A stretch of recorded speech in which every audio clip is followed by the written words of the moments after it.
ഏവർക്കും സിനി ലോഞ്ചിന്റെ മറ്റൊരു വീഡിയോയിലേക്ക് സ്വാഗതം. അപ്പോൾ നമ്മൾ ഇന്ന് പരിചയപ്പെടാൻ പോകുന്നത് ഒരു സൂപ്പർ ഹീറോ ചിത്രമാണ്.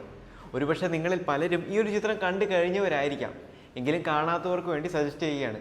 അപ്പോൾ നമ്മൾ ഇന്ന് പരിചയപ്പെടാൻ പോകുന്നത് ബ്രൈറ്റ്ബേൺ എന്ന സൂപ്പർ ഹീറോ ചിത്രത്തെക്കുറിച്ചാണ്. മക്കളില്ലാത്ത സങ്കടത്തിൽ കഴിയുന്ന ദമ്പതികൾ അവരുടെ വീടിനടുത്തായിട്ട് വലിയൊരു പ്രകാശം അന്ന് രാത്രി അവർ കാണുകയാണ്. അങ്ങനെ ആ പ്രകാശം എന്താണെന്ന് അറിയാൻ വേണ്ടിയിട്ട് അവർ ആ പ്രകാശത്തിനടുത്തേക്ക് ചെല്ലുന്നു.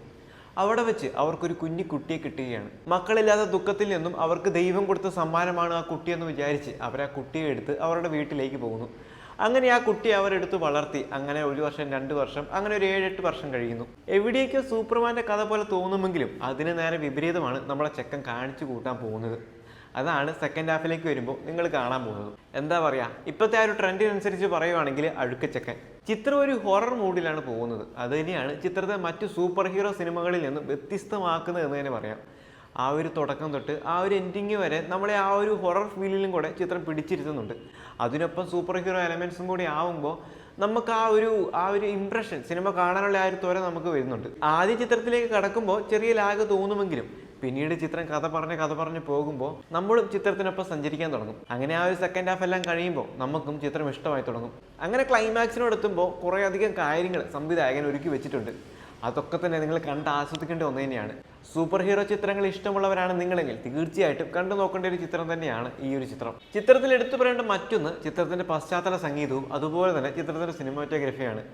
നേരത്തെ പറഞ്ഞതുപോലെ ഒരു ഹൊറർ മൂഡിൽ പോകുന്ന ചിത്രമായതുകൊണ്ട് തന്നെ ചിത്രത്തിന്റെ പശ്ചാത്തല സംഗീതത്തിനും വളരെയധികം പ്രാധാന്യമുണ്ട്. എന്ന് വെച്ച് മറ്റ് ഹൊറർ പടങ്ങളിലെ പോലെ ക്ലീശയായിട്ടുള്ള പല സംഭവങ്ങളും ഒഴിവാക്കിയാണ് ഈ ഒരു ചിത്രത്തിലേക്ക് സംവിധായകൻ എത്തിയിരിക്കുന്നത്. അതുതന്നെയാണ് ബാക്കി പടങ്ങളിൽ നിന്നും ചിത്രത്തെ വ്യത്യസ്തമാക്കുന്ന മറ്റൊരു സംഗതി എന്നുകൂടെ പറയാം.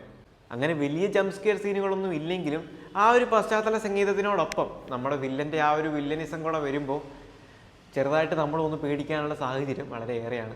പിന്നെ ചിത്രത്തിൻ്റെ ഒരു നെഗറ്റീവായിട്ട് തോന്നിയ കാര്യം എന്തെന്നാൽ, നെഗറ്റീവല്ല, മിക്ക ഹോളിവുഡ് സിനിമകൾ എടുത്താലും കണ്ടുവരുന്ന ഒരു ക്ലീശ സംഭവമാണ്. ഇപ്പോൾ നമ്മുടെ വില്ലൻ്റെ കാര്യം എടുക്കുകയെന്ന് വെച്ചു, അപ്പോൾ കാണുന്ന പ്രേക്ഷകർക്കറിയാം അവൻ വില്ലനാണ്, അവൻ്റെ കയ്യിൽ ദുഷ്ടത്തരങ്ങളാണ് ഉള്ളത്.